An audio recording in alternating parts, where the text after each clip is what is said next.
This is Pet Life Radio. Let's talk pets.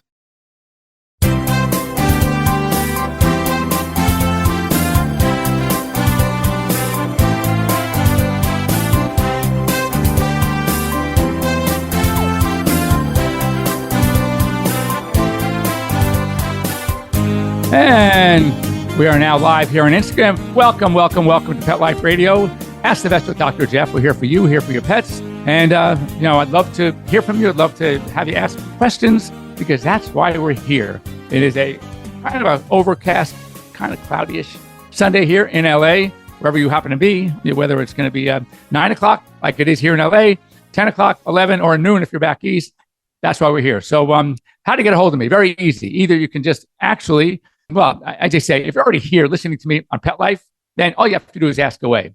If you are want to call, you're embarrassed, you're not in front of your, this is Pet Life Radio, you're not in front of a computer screen, 877-385-8882. Once again, 877-385-8882. If you are here on Instagram Live, you can just, first of all, I'm trying to wave to all of you.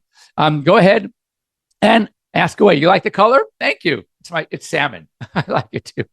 So anyway, we thrive on your questions. So anything you want to ask, now's the time. I have a little bit of a herder out today, given the fact that I am leaving here and heading straight to the airport, heading to Las Vegas for the Western Veterinary Conference. Remember, about a month ago, I was in Orlando at the VMX, formerly the North American Veterinary Conference. These two are, without a doubt, the largest conferences in the United States. And VMX, sometimes they say one of the largest ones in the world, though the World Small Animal Veterinary Association does get a lot of people also. And these two have always been neck and neck. And I think that, because in all fairness, because Orlando on the East Coast, we get a lot of South American and European veterinarians, where in here in the West, we pretty much get, obviously, 90% of U.S. veterinarians. But it is a great conference. And, growing up here and going to veterinary school at UC Davis here in California, I've been going to Western probably since, I think I went once as a student, a senior, 1984, but a long time. Let's suffice it to say, a very long time. I think I've maybe missed, literally in 40 years, I think I've maybe missed 2 or 3. So anyway, great. New York Yankee, great question. Good morning. Wanted to know your thoughts on vestibular disease. Is it common in the United States? Any new treatments out? So that's a wonderful question. Great way to start this Sunday. Vestibular disease, we call it IVD. Now, again, there's IVDD, which is the disc disease, okay, intervertebral disc disease. Now, this is a idiopathic vestibular disease, IVD. And, we joke, you hear the name idiopathic, it means that we're a bunch of idiots and we just cannot figure it out. And so no, it's not that what it means, but it just means it happens. There is no rhyme or reason. We don't know predisposing factors. And many dogs will have this at one or more times during their life. And what it looks like is all of a sudden, these dogs are literally, they completely lose their balance and equilibrium. So you see a dog falling over, usually have a head tilt. They're circling to the side that their head is tilted to. And they are like, they just can't get up. It almost looks like they're glued to the ground. They can get up, but they're so afraid they're going to fall right over again. They don't want to move. It could happen just like that. And one thing that I tell people when I get these calls, and I'm going to tell you a funny story, maybe hindsight funny story, may not have been so funny when it happened, but if you grab them in their face and you look at their eyes, look them straight in the eye, and you're going to see their eyes going back and forth, just their eyeballs flickering back and forth, fast, slow one side, and then fast to the other, slow, fast, slow, fast. And that usually is a clear indicator of this idiopathic vestibular disease. It's a balance and equilibrium, middle and inner ear, totally screwed up. And I said, we don't know why it happens. So anyway, talking about VMX, North American Veterinary Conference, I was there, it must have been, 15, 20 years ago. And I get a call from a client who happens to be, based on his job, suffice to say, one of the more powerful men in Hollywood. And I just, he tells me what happened. He goes, we lost the dog. His name was Norman. We lost Norman. What do you mean you lost him? He says, he's here, but he's not here. He is literally, he's glued. He's stuck to the ground. Every time he gets up, he's falling over and he's not coherent. He's not listening to me. And right away, that was like, as I said, he said, when he looks like he's glued to the ground, that was all I had to hear. I knew exactly at that point, well, with 99% accuracy, surety, that that's what the problem was. So I said, grab him by the face, look at his eyes. What are his eyes doing? And he says, they're flickering back and forth. I said, okay, that's what it is. So I told him, chill out. I explained to him what it was, that it's going to most likely go away on its own. You can give him for now, because, he's home, he doesn't have drugs. You can give him some meclizine, which is Bonine. If you go to the drugstore, it's right next to Dramamine. It's a travel sickness. It's an anti-vertigo medication, and it can be effective. It could help. It's going to cure it? No, it's not going to cure it, but at least it helps with the symptomology of what's going on right now. Makes them a little more comfortable. I said, you do not have to run to emergency. Here I am, 3,000 miles away, telling this guy, don't worry, don't even have to go to an emergency clinic.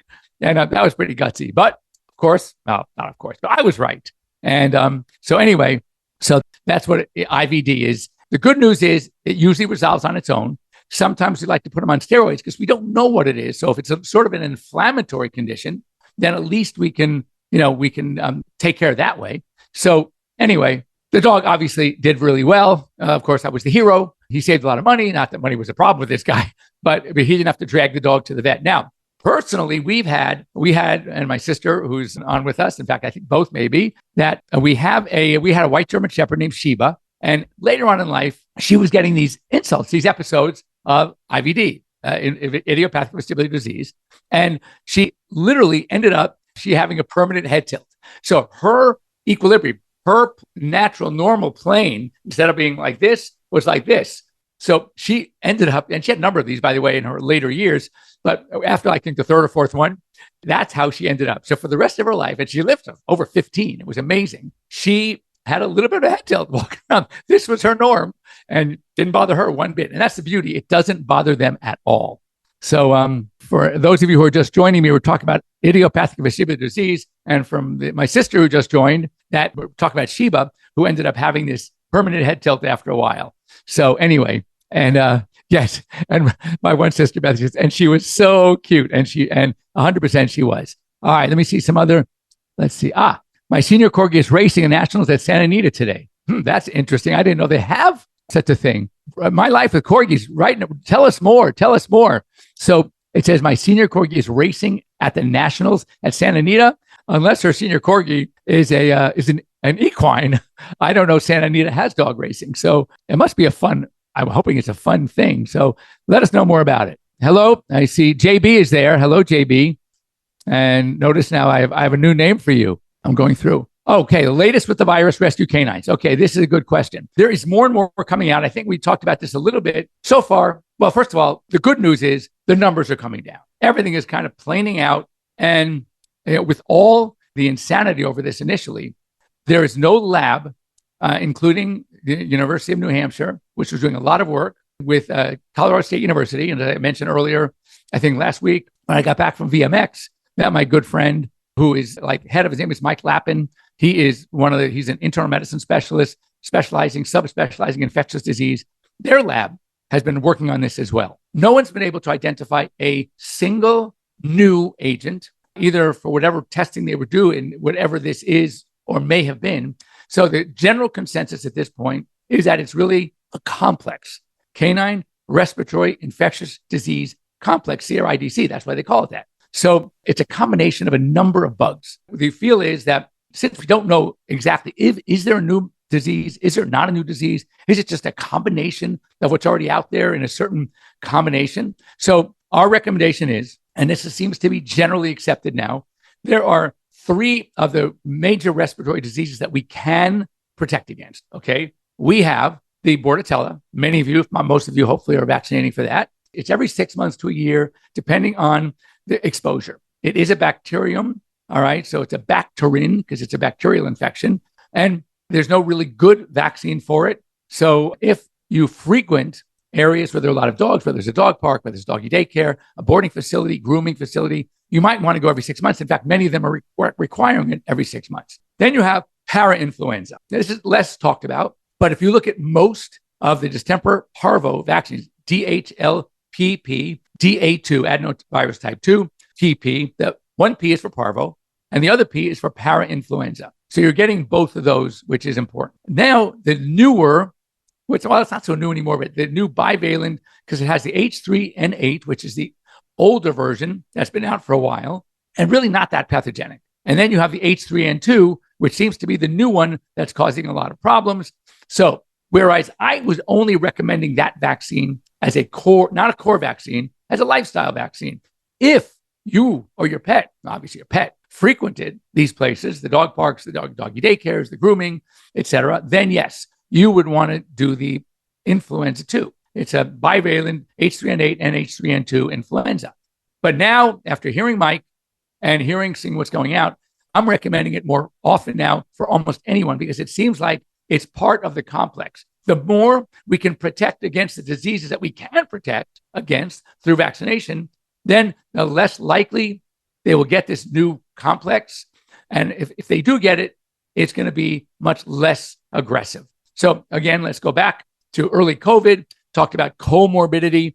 If you were sick and other things, if you had diseases like obesity, like diabetes, like some sort of immune-mediated disease, then, or immunosuppressive disease, or you were on immunosuppressive medication, then it was more important to make sure that you were protected. So that's how I feel about it now. So I hope that answers the question. Will it ever end? So it's going to end. I think that there's more that we know about what it's not than we know what it is, but I'm not that worried about it. Okay. In the meantime, ear infection.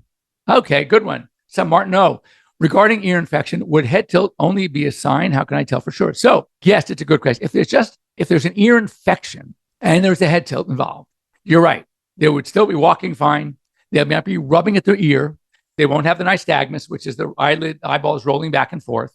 So when it comes to ear infection, there are other ways you can tell. First of all, smell the ear. I mean, many ear infections are yeast and bacteria. Obviously, some could be pure bacterial. Oftentimes, they're both. But there's a distinct yucky, musty odor, dog smell to yeast, and you will see a discharge. If they're tilting ahead, then there might be, if you look at the other ear and it's fine, well, that kind of tells you right now you're dealing with a one-sided ear infection, which is not uncommon at all to have only one side. Or you can also take your finger on a little wad of cotton or a gauze. You could take a cotton swab, just hold it, maybe an inch from the tip and put it down the ear and wipe up. If you're getting a lot of this greasy black discharge, or even if it's like light tan yellow, which could be a bacterial infection, like more like a purulent discharge, then that's what you're dealing with. You're dealing with an ear infection that definitely needs to be seen by a veterinarian. You need to have the ear cleaned, flushed out, do a cytology possibly to find out what bugs are involved. And that helps us decide what is the best medication to use. Now, sometimes if it looks like it's generalized, we might try an ear problem, like clean the ears first, flush them out, take a look down the canal, make sure everything's okay, and then put an ear medicine in, something that we can put in, like an ear pack or like Ocernia, Claro, we put it in and it's good for 7 to 10 days, or send home something. And if that doesn't work, or you come back in 1 week recheck and it's still bad, then it's time to do some more diagnostic. Many of them just obviously respond pretty well, but that is kind of what's going on. A lot about the farmer's dog food. What do you think about it? Feeding dogs, good, give up. All right, now we're getting into an area that I like talking about. Real quickly before we break, there are a lot of fancy dog brands out there. Farmers is one of them. Just Food for Dogs is another. There are many of them out there now. They're fresh frozen. So here's my thought. If your dog likes it, I'm going to use the same thing. If your dog likes it, if you don't mind the very high price, the dog has a nice shiny coat, has normal stools, et cetera, then yeah, it's fine. It's not that it's bad. The question is, do we really need it? I had so many clients. I said, so why do you switch it? Well, because it's marketing. The reason why they're so expensive, besides the fact they have good quality ingredients, human grade and all that stuff, is it better? Has anyone tested one against the other and then done blood tests to see how is it really affecting the dog? Nothing that I've seen. So, in fact, I think I talked about this last week. Veterinary nutritionists coming out and saying, look, it's not bad. Don't not feed it, but don't switch because of the marketing. If your dog is on something and doing well and likes it, and you can get it easily, and you're not spending an arm and a leg, don't feel badly. Don't think you have to feed these fancy foods. And when it comes to raw, we've talked about that. I am not an opponent of raw, but I don't like raw that has not been gone through some process that is going to kill off the bad bacteria, Listeria, Campylobacter, E. coli, Salmonella. We need to get those, make sure they're out of the picture, whether it's going to be freeze-dried, flash freezing, whether it's going to be high-pressure pasteurization, something when you just cut up a piece of meat, that's like taking, a hunk of salmon that you buy at the regular market and start eating it raw. You can do it. You might have a great gut flora that's going to protect you, but then again, you can get sick. And that's why when they talk about sushi grade, it's a different type of the way it's handled, the way it's processed is really trying to avoid. And even with all that, there are people that go out and have sushi and get sick. Just don't switch to another food like that unless your dog either is showing signs of an allergic reaction, an allergy to what they're being fed, or they're not eating it, or they're eating it, but they have dry, flaky skin, or they're eating it, but their stools are always mushy and soft. Then yes, you need to look for maybe something else. But don't switch just because you saw an ad. Don't switch because this sounds from a marketing perspective like it's the best food on the planet and it's human grade. Because we're not so sure that they're not humans and they're still dogs and their gut flora has changed. So when I hear, well, God, I mean, in nature, wolves used to just tear apart animals. Yeah, they did. But it goes through all these years of domestication, generations of domestication.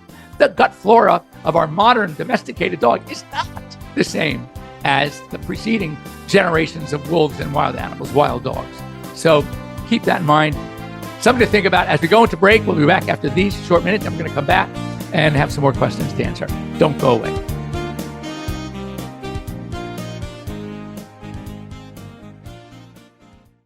Take a bite out of your competition.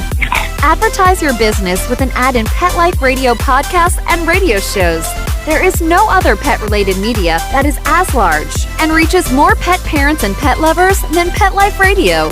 With over 7 million monthly listeners, Pet Life Radio podcasts are available on all major podcast platforms, and our live radio stream goes out to over 250 million subscribers on iHeartRadio, Odyssey, TuneIn, and other streaming apps. For more information on how you can advertise on the #1 pet podcast and radio network, visit PetLifeRadio.com/advertise today. Let's talk pets. Let's talk pets On Pet Life Radio. Pet Life Radio. PetLifeRadio.com.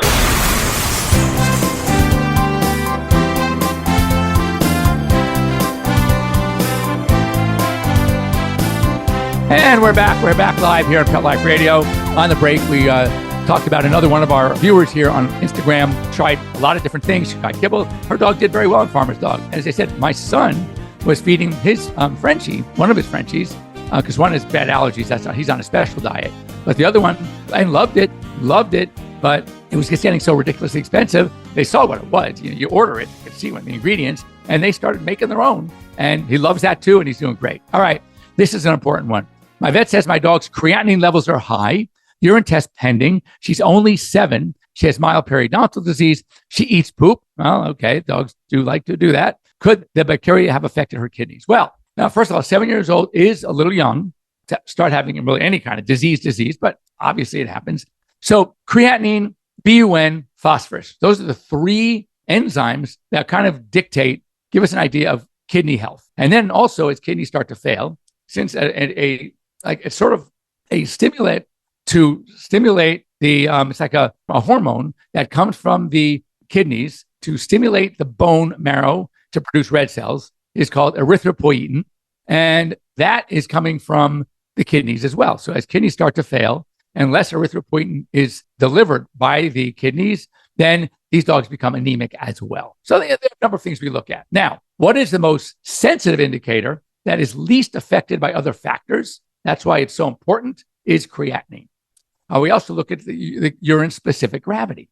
So we went to see urine test is pending. I'm very curious to know whether specific gravity. That is, the job of the kidney is to evaluate how much fluid the body needs to keep. The excess, it can urinate out. So therefore, when we have excessive fluid, when you're out with the guys and drinking too many beers, the urine is totally clear because it's all that excess. We don't need it. So you're just going to urinate it out. Conversely, if you just came back from a marathon and you need every ounce of water that the body, so then your urine is going to be extremely concentrated. That is the kidney's job. That and a bunch of hormones. Okay. So there's antidiuretic hormone, ADH, and there's a whole feedback mechanism going on in the body. Aldosterone, that's too technical for this. So just the job of the kidney, with obviously some help with the brain and other factors, is reading the body's need, keeping what the body needs, and urinating out the rest. And it's like a filter. So therefore, when kidneys start to fail, they stop being able to do that. And so now, regardless of what the body needs, they're going to urinate out. They're not going to concentrate the urine. So what happens when you need more? Then they drink more, because the thirst center is saying, oh my God, the kidneys aren't working so great. We need to kind of refill the fluid loss. So that's why we call it PUPD, polyuria. They're urinating a lot, and therefore polydipsia. They're drinking a lot. And there are other diseases. Diabetes, you'll see PUPD. There is Cushing's disease, you'll see PUPD. So these are, but also in kidney disease, you're going to see PUPD, polyuria, polydipsia. So what's interesting is creatinine is the most sensitive indicator. Usually it's rare to have an elevated creatinine without an elevated BUN. So BUN is the most affected by diet, by hydration status. We call that free renal. So that is something that we really need to keep an eye on. So when the problem is not actually the kidney, but it's going on because some other factor before the blood hits the kidneys, right? Then we call that pre-renal azotemia. Before the kidneys azotemia, not as serious, but we got to find out why. So if I have a dog that is only 7, is generally healthy, has a little elevated. Now I need to know, when you say a little levels are high, I want to know how high is creatinine, but BUN is normal, phosphorus is normal, and I'm waiting for the urine test. If the urine test shows that the concentration of urine is well within normal, say 1020, 1030, 1040, goes up to 1055, you don't want it to be between 10.8 and 1012. 10.8 and 1012 to 1012 is called isostenuria. That is the level where it's basically the solute of tap water. That means the kidneys aren't doing anything. They're just, everything goes in, is coming right back out. So that is concerning. 10.8 to 1012. Below 10.8, that means just like it takes work for the kidneys to make the urine concentrated to save water. When there's too much water, then there's another disease where it actually can, like psychogenic polydipsia, where they're just drinking to drink or have an ADH defect. Then they're going to have very, very low specific gravity, less than 10.8. So that means that the kidneys have to be able to work to do that. So just like they have to work to concentrate the urine, they have to work hard if they're going to dilute the urine more than regular tap water. So if I just had a creatinine, I'd wait for the urine test, and then I'd want to check other things to see what's going on. If it's just creatinine, but the dog is showing no signs, not PUPD, normal phosphorus, normal BUN, I'd probably not panic. I'd retest this dog. I would give it just, keep an eye on him. Keep an eye on her, and wait about 2 weeks and retest. You don't have to do a whole panel again. You can do just called the renal panel,